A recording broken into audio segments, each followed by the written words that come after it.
And Jeff, this aviation attorney we spoke with said this situation puts a big spotlight on a lot of the rules that go on at airports and on airlines. And he says he thinks it will affect change. Passengers are hoping he's right. By now, you've seen this horrifying video. Officers beating and dragging David Dow off of a United flight after he refused to give up his seat. United was trying to make room for a crew member who needed to get to another airport.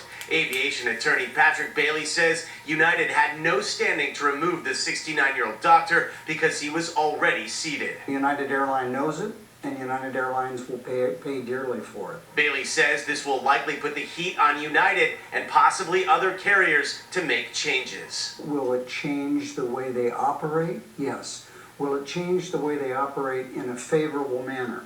I believe the answer is yes. Meanwhile, Dr. Dow's daughter and a newly hired attorney appeared alongside each other, blasting United for how they handled the situation. He said that being dragged down the aisle was more horrifying and harrowing than what he experienced in leaving Vietnam.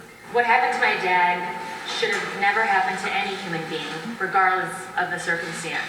Whether change actually becomes a reality, though, is a big question. This passenger flew into LAX this evening on a different carrier and says it was business as usual. Same thing. They didn't give me, even though I'm a fully paid passenger, they didn't give me a seat until the last minute. They were asking people to get off the flights because it was overbooked. Had me wait because I offered to do that, and then didn't take me off the flight anyway. Other passengers are more optimistic.